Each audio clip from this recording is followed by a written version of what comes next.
मित्रों नमस्कार, मैं सुधाकर अभिषेक अपने YouTube चैनल SD पॉइंट में आप सभी का हार्दिक स्वागत करता हूं।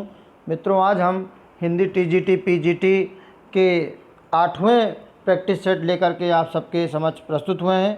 उम्मीद करते हैं मित्रों आप सबके लिए बहुत ही उपयोगी ये सिद्ध होंगे।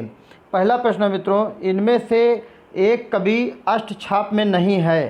पहला विकल्प है कृष्णदास, दूसरा चतुर्बुद्ध दास, तीसरा क्षीर स्वामी, चौथा है गोविंद दास। तो मित्रों इसमें आपका चौथा विकल्प सही है, गोविंद दास जी अष्टछाप में नहीं है। अगला प्रश्न है, हिंदी साहित्य के आदिकाल के लिए सिद्ध सामंत युग नाम इनके द्वारा दिया गया है। आचार्य रामचंद्र शुक्ल द्वारा, डॉक्टर रामशंकर शुक्ल रसाल द्वारा, डॉक्टर शिव प्रसाद सिंह द्वारा, राहुल सांकृत्यायन द्वारा। तो मित्रों इसमें आपका चौथा विकल्प सही है, राहुल सांकृत्यायन। अगला प्रश्न है मित्रों, कालक्रमानुसार लिखा गया हिंदी साहित्य का प्रथम इतिहास ग्रंथ है। पहला है शिवराज सिंह सरोद, दूसरा इस्तवार द ललित रेत्यूर एंदुई ए हिंदुस्तानी तस्किराए शुआरा हिंदी, चौथा है the modern vernacular literature of Hindustan.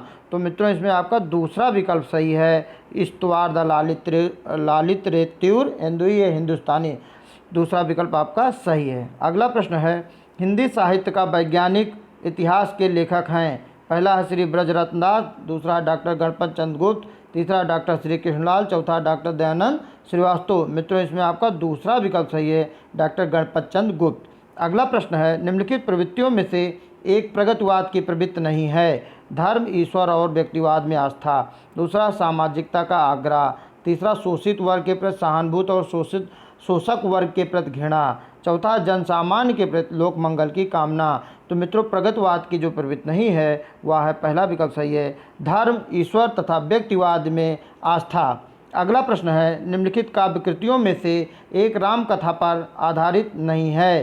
रामकथा पर आधारित पूछा जा रहा मित्रों कि कौन सी कृत नहीं है, शंबुक और अग्निलीक, महाप्रस्थान या संशय की एक रात। तो मित्रों इसमें आपका तीसरा विकल्प सही है, महाप्रस्थान।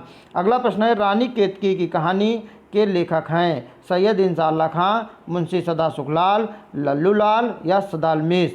सभी लोग जानते हैं मित्रों रानी केतकी की कहानी इंसाल्लाह खां की है। अगला प्रश्न है, स्वयंभू की कृति का नाम है। स्वयंभू की कृति का नाम है। पहला विकल्प है पद्म पुराण, दूसरा विकल्प है महापुराण, तीसरा है पाहुड़ दोहा, चौथा है पौमचर्यू। तो मित्रों इसमें आपका चौथा विकल्प सही है, पौमचर्यू। अगला प्रश्न है, कीर्ति पताका के रचनाकार का नाम है। पहला है विद्यापति, दूसरा है रामानंद, तीसरा है सूरदास, चौथा है विष्णुदास। तो मित्रों इसमें आपका पहला विकल्प सही है, विद्यापति। अगला प्रश्न है, हिंदी की रसरीत परंपरा का प्रस्थान ग्रंथ है। पहला है रसिक प्रिया, दूसरा है हिततरंगिणी, तीसरा रस पीयूष निधि, चौथा है रस रत्नाकर। तो मित्रों इसमें आपका दूसरा विकल्प सही है, हिततरंगिणी कृपा राम का रसरीत परंपरा का प्रस्थान ग्रंथ है। अगला प्रश्न है, असाध्य वीणा कविता के रचनाकार का नाम है। पहला धर्मवीर भारती, दूसरा केदारनाथ अग्रवाल, तीसरा भवानी प्रसाद मिश्र, चौथा है सच्चिदानंद हीरानंद वात्सायन अज्ञे। तो मित्रों इसमें आपका चौथा विकल्प सही है, सच्चिदानंद हीरानंद वात्सायन अज्ञे। अगले प्रश्न पर चलते हैं मित्रों, 12वां प्रश्न जो कि है 12वां प्रश्न है, आदिकाल के नामकरण से संबंधित कौन सा युग्म अशुद्ध है। अशुद्ध पूछा जा रहा मित्रों, बीजोपन काल, मिश्र बंधु, सिद्ध सामंत युग, राहुल सांकृत्यायन, संधिकाल, चारण काल, डॉक्टर रामकुमार वर्मा, चौथा वीरगाथा काल, रामचंद्र शुक्ल। तो मित्रों इसमें आपका पहला विकल्प सही है कि बीजोपन काल, मिश्र बंधु, यह युग्म अशुद्ध है। अगला प्रश्न है 13वां प्रश्न मित्रों, बाधवा नल काम कंदला किसकी रचना है। तो पूछा जा रहा मित्रों, माधवा नल काम कंदला किसकी रचना है। तो बोधा की है, ठाकुर की है, गंग की है, आलम के। तो मित्रों ये आलम के, चौथा विकल्प आपका सही है। अगला प्रश्न है, देसिल बाना सब जन मिठा ते तैसन जम्पो अवहट्टा। यह पंक्ति किस कवि की है। कबीरदास की है, विद्यापति की, मलिक मोहम्मद जासी की है या फिर अमीर खुसरो की है। तो मित्रों ये विद्यापति की है, दूसरा विकल्प सही है। अगला प्रश्न है, देव किस प्रकार के कवि हैं। पहला विकल्प है अलंकारवादी, रीतिवादी, रसवादी या वक्रोक्तवादी।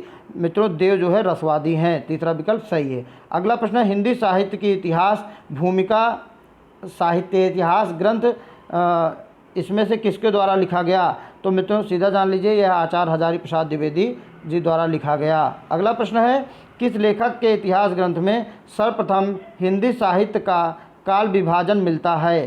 पहला विकल्प है शिव सिंह सेंगर, दूसरा महेश दत्त शुक्ल, तीसरा फैलन करीमुद्दीन, चौथा जॉर्ज ग्रेसन। मित्रों इसमें आपका चौथा विकल्प सही है, जॉर्ज ग्रेसन। अगला प्रश्न है, निम्नलिखित में से एक मैथिली शरण गुप्त की काव्य रचना नहीं है?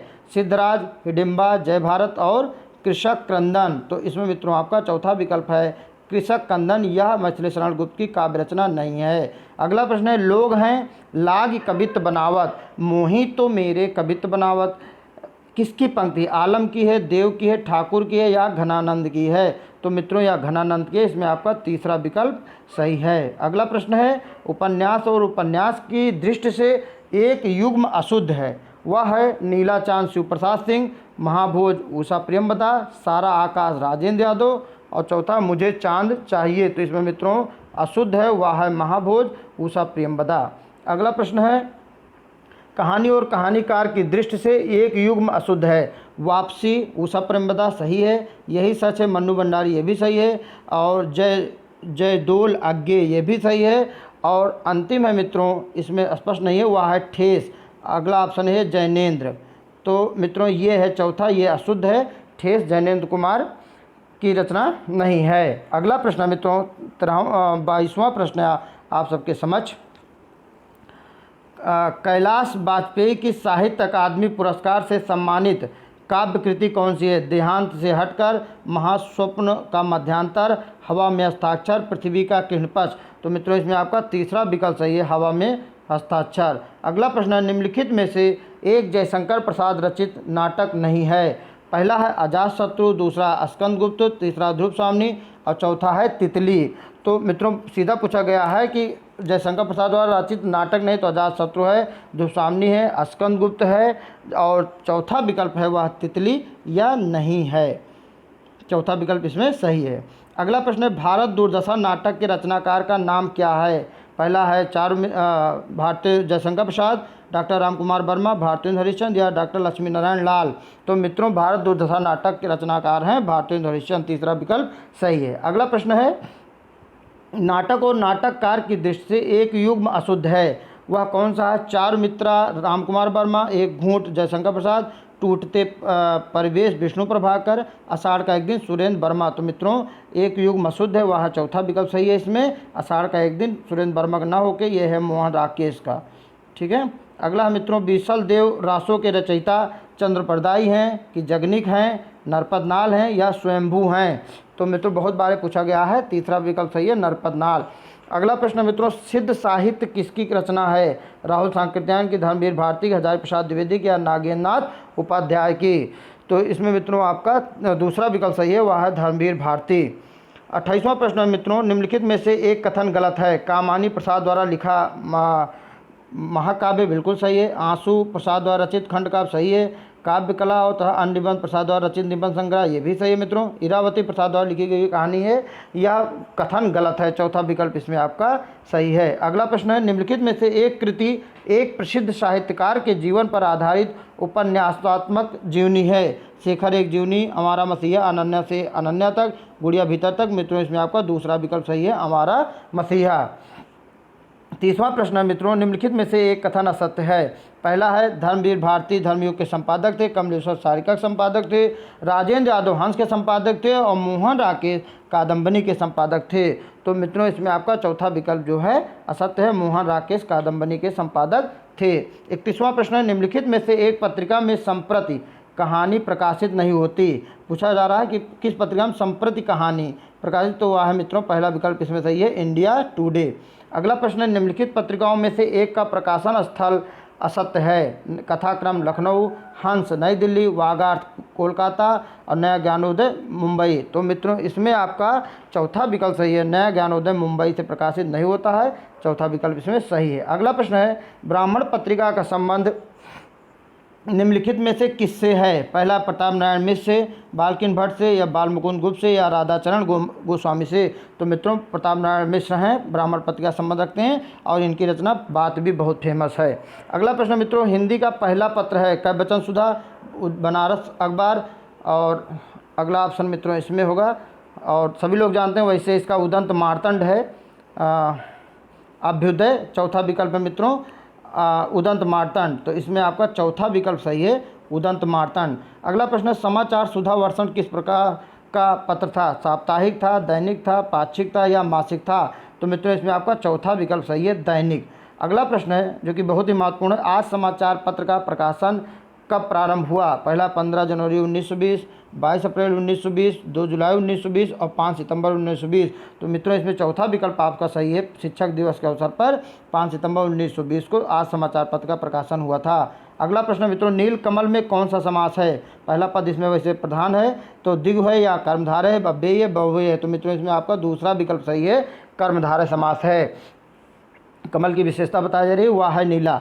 अगला है पौ 12 होना का अर्थ है विरोध होना, समर्थन करना, कष्ट झेलना, या मज़े में रहना। पौ 12 होना का मतलब होता है मज़े में रहना, चौथा विकल्प सही है। अगला प्रश्न है, आँख फेरना मुहावरे का अर्थ है प्रेमपूर्ण दृष्टि डालना, दूसरा है प्रेमपूर्ण दृष्टि, पहले जैसा प्रेम न रखना, किसी वस्तु को ऊपर से नीचे तक देखना, किसी वस्तु पर उड़ती नज़र डालना। तो मित्रों इसमें आपका है पहले जैसा प्रेम न रखना, आँख फेरना, दूसरा विकल्प सही है। मित्रों साथ साथ निवेदन भी है आप सभी से, जो भी इस हमारे SD पॉइंट नए चैनल शिक्षक चैनल से जुड़े हुए हैं, तो वो सभी हमारे चैनल को सब्सक्राइब कर सकते हैं। प्लीज़ मित्रों खूब सब्सक्राइब करिए, खूब शेयर करिए। अगला प्रश्न है मित्रों, आँख का काजल चुराना। तो आँख का काजल चुराना मुहावरे का अर्थ है सामने या पास की वस्तु चुरा लेना, दूसरा आँख में लगाने वाले काजल की चोरी करना, तीसरा मामूली वस्तु की चोरी करना, चौथा असंभव प्रकार की चोरी का प्रयत्न करना। तो मित्रों सीधी सी बात है कि सामने या पास की वस्तु चुरा लेना, पहला विकल्प इसमें सही है। अगला प्रश्न है, निम्नलिखित युग्मों में से एक लिंग की दृष्टि से शुद्ध है? पहला सम्राट सम्राटनी, वीरांगन वीरांगना, गोप गोपनी, ये तीनों तो अशुद्ध है मित्रों। सुलोचन सुलोचना ये सही है, चौथा विकल्प इसमें सही है। अगला प्रश्न है, निम्नलिखित वाक्यों में से एक में करण कारक के विभक्ति चिन्ह का प्रयोग होता है। तो मित्रों करण कारक का चिन्ह क्या होता है? कर्ता ने कर्म को करण से के द्वारा। तो इसमें मित्रों करण पूछा जा रहा है, तो जहाँ से होगा पैरों से चलना, प्राणों से चलना, समुदाय से चलना, समाता देश और काल से। तो इसमें मित्रों पहला विकल्प सही है, पहला विकल्प इसमें सही है। अगला प्रश्न मित्रों, निम्नलिखित वाक्यों में से एक में करण कारक में विभक्त चिन्ह का प्रयोग हुआ है। तो पहला है, लड़का दर्द के मारे छटपटाता रहा, भोजन के निमित्त पधारिए, सिंह वन में या गुफा में रहते हैं, सरकार गरीबों को वास्ते कई योजनाएं चला रही हैं। तो मित्रों इसमें आपका पहला विकल्प सही हो जाएगा, लड़का दर्द के मारे छटपटाता रहा। अगला प्रश्न है, निम्नलिखित युग्मों में से एक समास की दृष्टि से अशुद्ध है? भरपेट, अव्ययीभाव, रसोई घर, तत्पुरुष, दाल रोटी, द्वंद्व, चाल चलन, अव्ययी भाव। तो पूछा जा रहा अशुद्ध हुआ है चाल चलन अव्ययी भाव। तो मित्रों इसमें आपका चौथा विकल्प सही है। अगला प्रश्न है मित्रों, अगला प्रश्न है 45वां, निम्नलिखित में से एक में सकर्मक क्रिया का प्रयोग हुआ है? मैं चला, वह नहाता है, लड़का सो रहा है, या लड़की सिल रही है? तो मित्रों इसमें आपका चौथा विकल्प सही है, लड़की सिल रही है। अगला प्रश्न, निम्नलिखित में से एक अकर्मक क्रिया है? काटना, बोना, धोना और रोना। तो मित्रों इसमें रोना जो है अकर्मक क्रिया है, चौथा विकल्प आपका सही है। अगला प्रश्न है, निम्नलिखित वाक्यों में से एक में संयुक्त क्रिया का प्रयोग नहीं हुआ है? मेरे हाथ से गिलास गिरा और टूट गया, इसमें हुआ है। मैं अपने घर में रहूँगा, इसमें कोई दो क्रिया नहीं हुई है। दूसरा, स्वस्थ होना है तो तुमको दवा पीनी पड़ेगी, इसमें है। लड़का प्रसन्न होकर चलता बना, इसमें भी दो क्रिया। तो मित्रों इसमें दूसरा विकल्प आपका सही है, मैं अपने घर में रहूँगा, इसमें संयुक्त क्रिया का प्रयोग नहीं हुआ है। अगला प्रश्न है मित्रों, निम्नलिखित शब्दों में एक में उपसर्ग का प्रयोग नहीं हुआ है? कुख्यात हुआ है, कुचाल, चाल में कु लग गया उपसर्ग लगा है, कुयोग, योग में कु लग गया उपसर्ग, कुलीन ये एक शब्द है, तीसरा विकल्प इसमें सही है, उपसर्ग का प्रयोग नहीं हुआ है। अगला प्रश्न है, निम्नलिखित शब्दों में से एक में उपसर्ग का प्रयोग हुआ है, निगाह, निवाला, निढाल या निशाचर। तो मित्रों सही है, इसमें है उपसर्ग का प्रयोग हुआ है निढाल, तीसरा विकल्प सही है। निम्नलिखित शब्दों में से एक स्त्रीलिंग शब्द है, डोर, रस्सा, धागा या सूत। तो मित्रों इसमें है डोर, स्त्रीलिंग शब्द। अगला प्रश्न है, निम्नलिखित शब्दों में से एक पुल्लिंग शब्द है, चाय, शिकंजी, लस्सी और दही। मित्रों कमेंट बॉक्स में भी आप लोग जाके बताइएगा कि कौन सा शब्द इसमें पुल्लिंग शब्द है, चाय है, शिकंजी है, लस्सी है या फिर दही है। मित्रों इसमें आपका चौथा विकल्प सही है, दही। बहुत लोग इसको स्त्रीलिंग भी लगा देते हैं, वैसे मित्रों ये दही पुल्लिंग शब्द है। अगला शब्द है, निम्नलिखित शब्दों में से एक का अर्थ नौका है, तरणी, तरुण, तरुणी और तरण। तो मित्रों तरणी भी लोग कहते हैं और तरण भी कहते हैं, तो इसमें ए और डी दोनों विकल्प सही हो सकते हैं। बाकी आप लोग भी अपनी राय इस पर कमेंट बॉक्स में जाके जरूर दीजिएगा मित्रों, हम सभी आप सभी की राय का बहुत स्वागत करेंगे और करते भी हैं मित्रों। जवाब भी सबके क्वेरी का मैं जवाब मित्रों देता हूं। अगला प्रश्न मित्रों, निम्नलिखित शब्दों में से एक का अर्थ स्त्री है। पहला विकल्प है अंगजा, अंगना, आंगन और अंगार। बहुत ही महत्वपूर्ण है मित्रों, अंगना शब्द जो है स्त्री का पर्यायवाची है, दूसरा विकल्प आपका सही है। निम्नलिखित शब्दों में से एक का अर्थ ऐतराज है, आफत, संकट, आपत्ति और विपत्ति। तो मित्रों आपत्ति का शब्द ही ऐतराज, ये भी समझ लीजिए पर्यायवाची ही है। अगला प्रश्न मित्रों, निम्नलिखित शब्दों में से एक का अर्थ तिरछी नज़र तथा आक्षेप है। पहला है कटुक्ति, दूसरा व्यंग, तीसरा है ताना और चौथा है कटाक्ष। तो मित्रों सभी लोग जानते हैं तिरछी नज़र माने होता है कटाक्ष, चौथा विकल्प सही है। अगला प्रश्न है, निम्नलिखित शब्दों में से एक का अर्थ धन, मतलब, कारण और लिए है। तो देखिए मित्रों इसमें आशय है या तात्पर्य है या अर्थ है या अभिप्राय है। तो मित्रों इसमें आपका तीसरा विकल्प सही है, वह है अर्थ। अगला प्रश्न है, निम्नलिखित शब्दों में से एक की वर्तनी शुद्ध है, वह है आधीन, आकंठ, आकांड, तांडव, अकस्मात। तो मित्रों इसमें आपका दूसरा शब्द सही है, आकंठ, पूर्ण रूप से शुद्ध है। निम्नलिखित शब्दों में से एक की वर्तनी शुद्ध है, अभियांतरिक, अत्यधिक और निरोग या निरपराधनी। तो मित्रों इसमें शुद्ध वर्तनी है निरपराधनी, अत्यधिक होता, अत्याधिक नहीं होता, अभियांतरिक होता है और निरोग होता है, ना में बड़ी मात्रा। यह है निरपराधनी, जिसने कोई अपराध ना किया हो। अगला प्रश्न मित्रों, निम्नलिखित वाक्यों में से एक में विशेषण का प्रयोग नहीं हुआ है। तो मित्रों इसमें इसका चारों विकल्प इधर है, ये है मित्रों, दोनों बच्चे बहुत भूखे थे। पहला है दोनों बच्चे बहुत भूखे थे, दूसरा माँ ने गर्मा गर्म खाना खाया, तीसरा बच्चों ने खाना खाया और चौथा माँ ने कहा और रोटी लो। तो बहुत ही महत्वपूर्ण है मित्रों, इस तरह के प्रश्न को थोड़ा ध्यान भी देना चाहिए। बच्चों ने खाना खाया, पूछा गया था क्या, निम्नलिखित वाक्यों में से एक में विशेषण का प्रयोग नहीं हुआ है। इसमें गर्मा गर्म विशेषण है, खाना गर्म है, बच्चे बहुत भूखे बहुत है, और यहाँ माँ ने कहा रोटी लो। तो और रोटी लो यहाँ और है, मतलब ज़्यादा मात्रा में खाइए। तो तीसरा विकल्प इसमें सही है, इसमें विशेषण का प्रयोग नहीं हुआ।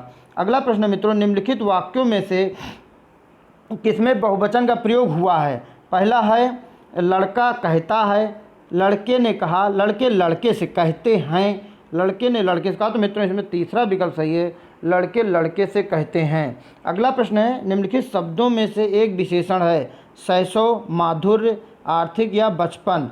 तो मित्रों इसमें आपका तीसरा विकल्प सही है, विशेषण है आर्थिक। अगला प्रश्न है, निम्नलिखित वाक्यों में से कौन सा वाक्य अशुद्ध है। पहला विकल्प है शास्त्री जी की मृत्यु से हमें बड़ा दुख हुआ है, मुझसे यह काम संभव नहीं, सही है। प्रायः ऐसे अवसर आते हैं जिसमें लोगों का अपना मत बदलना पड़ता है, ये भी सही है।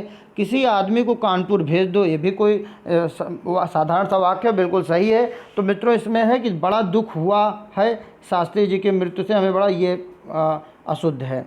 अगला है प्रश्न, निम्नलिखित में से किस शब्द में तद्धित प्रत्यय लगा है। पहला पठनीय, दूसरा कृपाल, तीसरा पढ़ाकू और चौथा है हंसोड़। तो मित्रों इसमें आपका कृपालु, इसमें तद्धित प्रत्यय प्रयोग हुआ है। अगला, जैसा करोगे वैसा भरोगे में कौन सा सर्वनाम है, पुरुषवाचक, प्रश्नवाचक, निजवाचक या संबंध। तो मित्रों वाक्य से ही पता चल रहा है, जैसा करोगे वैसा भरोगे तो कर्म का होने से संबंध है, तो इसमें आपका तीसरा विकल्प सही है, संबंधवाचक सर्वनाम। अगला प्रश्न है, देवता का पर्यायवाची शब्द है।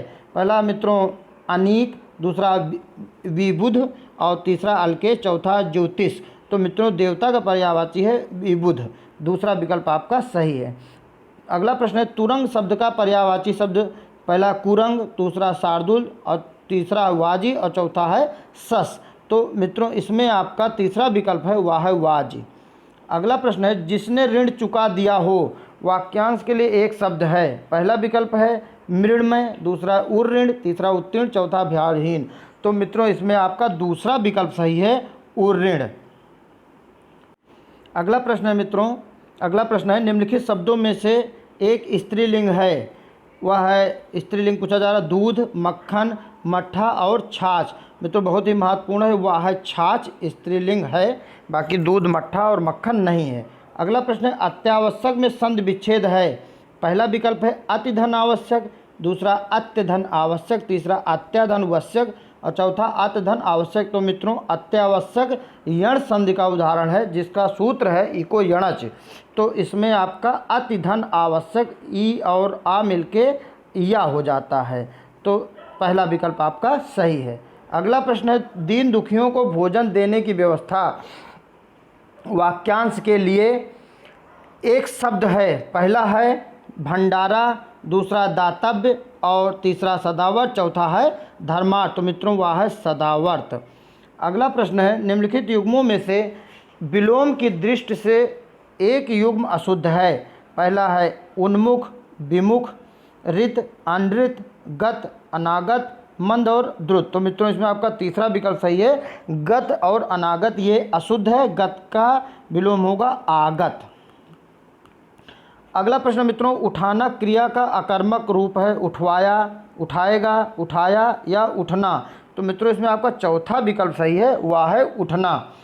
अगला प्रश्न है परिश्रम का विलोम शब्द है, सभी लोग जानते हैं मित्रों परिश्रम का विलोम शब्द है विश्रांत है, विश्रम है, आश्रम है या विश्राम।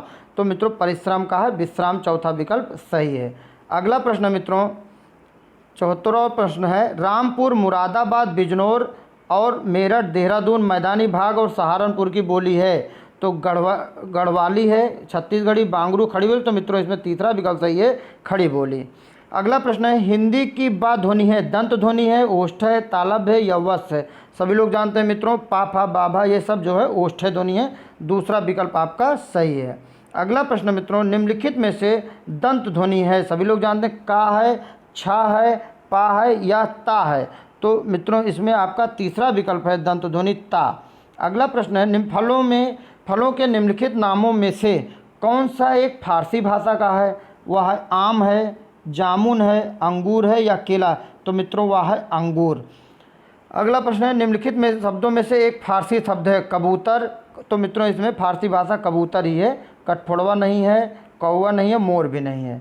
अगला प्रश्न है निम्नलिखित में से किस बोली में कर्ता कारक का विभक्ति चिन्ह ने प्रयुक्त नहीं होता, ब्रज में, अवधि में, बुंदेली में, खड़ी बोली। तो मित्रों वह है अवधि, दूसरा विकल्प इसमें सही है। अगला प्रश्न है निम्नलिखित में से किस बोली में उत्तम पुरुष बहुवचन हम का प्रयोग उत्तम पुरुष एक वचन मैं के अर्थ में किया जाता है, ब्रज, बांगरू, अवधि या खड़ी बोली। तो वह है अवधि, इसमें भी मित्रों दूसरा विकल्प आपका सही है। अगला प्रश्न है यह बोली पूर्वी हिंदी वर्ग की बोली नहीं, कौन सी, अवधि, बघेली, छत्तीसगढ़ी या बुंदेली।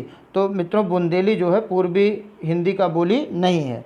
अगला प्रश्न है निम्नलिखित में से एक पश्चिमी हिंदी वर्ग की बोली नहीं है, कन्नौजी, छत्तीसगढ़ी, ब्रजी। पश्चिमी हिंदी का पूछा जा रहा है मित्रों कि बोली नहीं है, तो वह है मित्रों खड़ी बोली है, कन्नौजी तो नहीं है, वह है मित्रों इसमें दूसरा विकल्प सही है छत्तीसगढ़ी, ये पूर्वी हिंदी के अंतर्गत आता है। अगला प्रश्न निम्नलिखित में से कौन सा स्वर समृद्ध है, बड़ा औ, ई और ए। तो मित्रों इसमें आपका तीसरा विकल्प सही है छोटी ई। अगला प्रश्न है निम्नलिखित ध्वनियों में से कौन सा दंतोष्ठ है, था है, फा है, माँ है और अगला है वा। तो मित्रों इसमें आपका दंतोष्ठ है, वाह है वा। अगला है मित्रों निम्नलिखित वर्गों में से कौन सा मूर्धन ध्वनियों का है, चा, छा, जाझा, टा, ठा, डाढ़ा, पा, फा, बाभा और ता, था, दाधा। तो मित्रों इसमें आपका दूसरा विकल्प सही है, मूर्धन ध्वनियों का है टा, ठा, डा, ढा। अगला प्रश्न है, निम्नलिखित शब्दों में से एक विदेशी भाषा का नहीं है। औरत, कमीज, बूंद और गमला। तो इसमें मित्रों चौथा विकल्प सही है, बूंद विदेशी भाषा का नहीं है। अगला प्रश्न है, पूर्वी हिंदी वर्ग की बोलियों का विकास किससे माना गया है। सौरसेनी अपभ्रंश, मागधी अपभ्रंश, अर्धमागधी अपभ्रंश या नागर अपभ्रंश। तो मित्रों इसमें आपका तीसरा विकल्प सही है, अर्धमागधी अपभ्रंश। निम्नलिखित शब्दों में से एक अंग्रेजी भाषा का नहीं है। लालटेन, रेल, कूपन या इंच। तो इसमें मित्रों आपका चौथा विकल्प सही है, वह है कूपन, अंग्रेजी भाषा का नहीं है।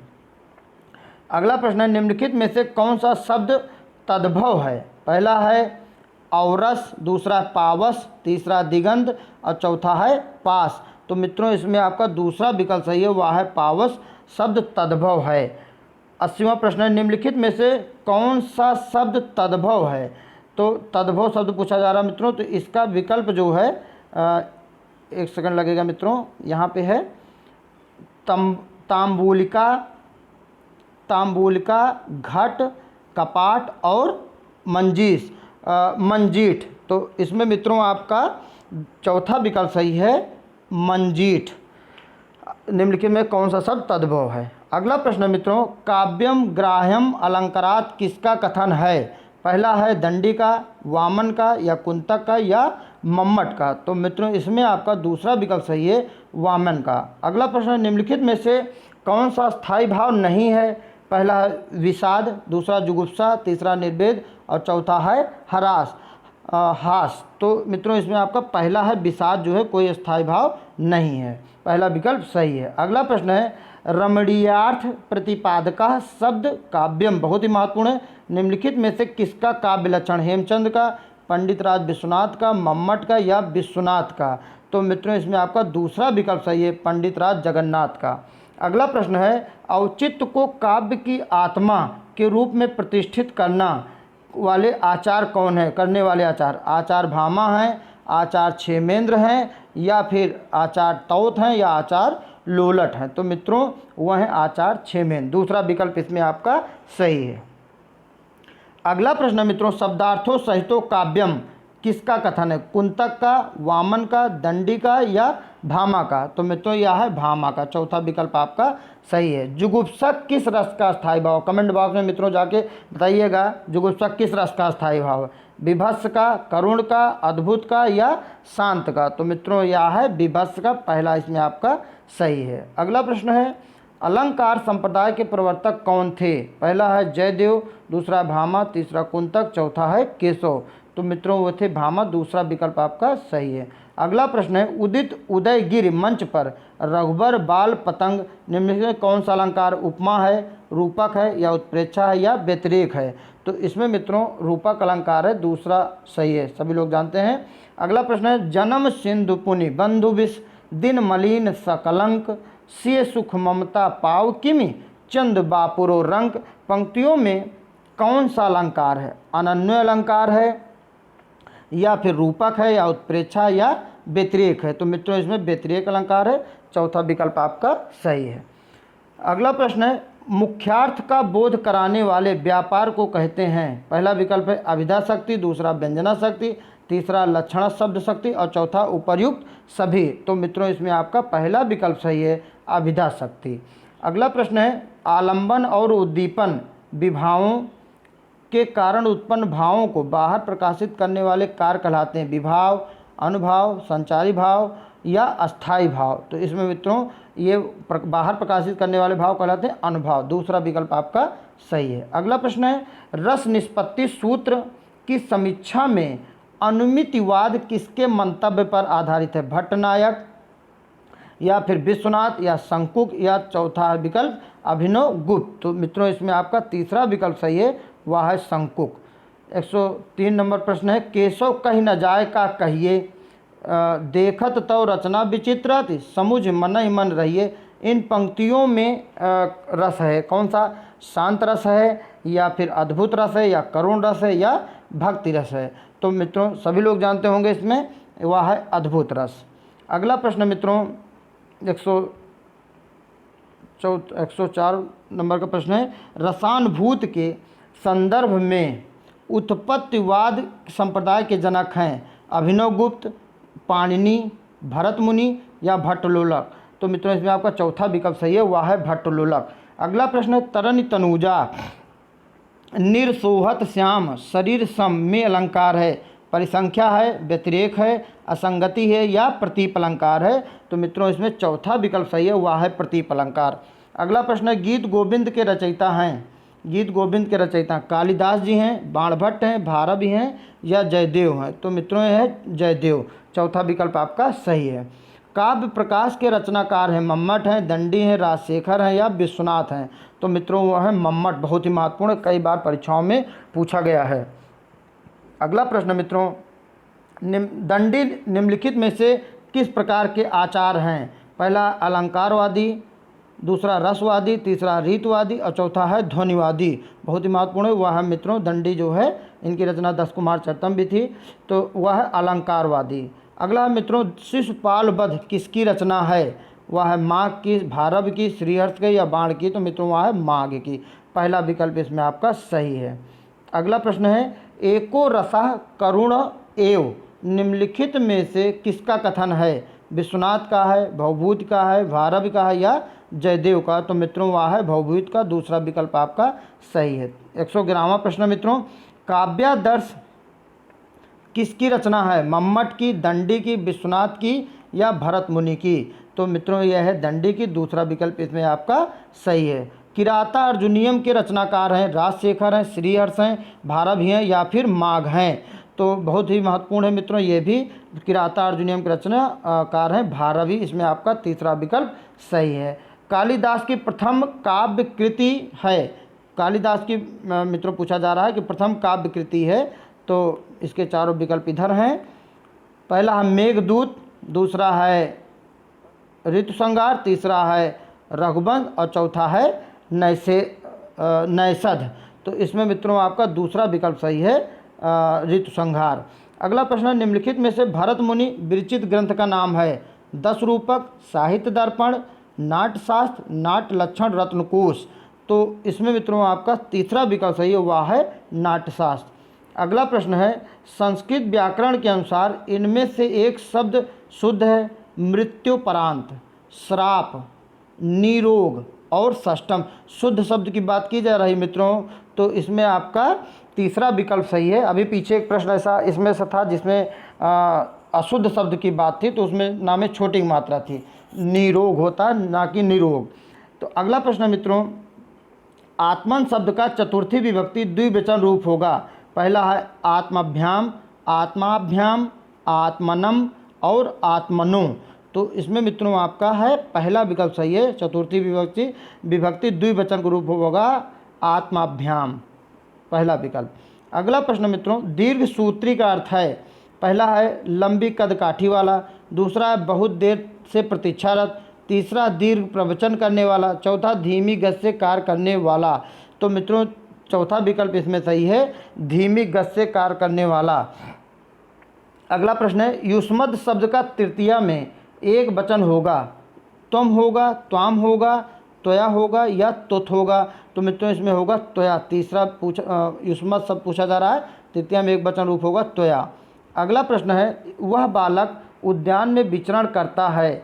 इस वाक्य में संस्कृत में सही अनुवाद होगा सह बालका वह बालक उद्यान में उद्यानात् विहरति, दूसरा सह बालका उद्याने विहरति, सह बालका उद्याने विहरन्ति और चौथा है सह बालका उद्याने विहरत। तो मित्रों इसमें चौथा विकल्प ही सही हो जाएगा, चूँकि इसमें है कर्ता ने कर्म को करण से के द्वारा संप्रदान को के लिए अपादान से भिन्न संबंध काकी के नानी रे रारी रे अधिकरण में परे, इसमें अधिकरण है में है, तो इसमें हो जाएगा उद्याने, तो सह बाल का उद्याने विरत, चौथा विकल्प सही है। मित्रों अंतिम प्रश्न है इस प्रैक्टिस सेट का, वह स्नान करके जाती है? वाक्य में संस्कृत में सही अनुवाद होगा सा स्नानम कृत्वा गच्छति, सा स्नानम कृत्वा गच्छसि, सा स्नानम कृत्वा गमिष्यसि और सा स्नानम कृत्वा गच्छाओ। तो मित्रों इसमें आपका पहला विकल्प सही है, सा स्नानम कृत्वा गच्छति, वह स्नान करके जाती है, इसका संस्कृत है सा स्नानम कृत्वा गच्छति। तो मित्रों ये रहा हमारा 120 प्रश्नों की श्रृंखला, जो कि प्रैक्टिस सेट 8 के रूप में आप सबके समक्ष है। उम्मीद करते हैं मित्रों ये सभी प्रश्न आप सबके लिए बहुत ही परीक्षा के उपयोग से दृष्टिकोण से बहुत ही लाभकारी होगी, बहुत ही सिद्ध देगी। इसी के साथ मित्रों आप सबसे निवेदन भी है, हमारे YouTube चैनल SD पॉइंट को सब्सक्राइब करें, लाइक करें, कमेंट एंड खूब शेयर करें मित्रों। बहुत बहुत धन्यवाद मित्रों।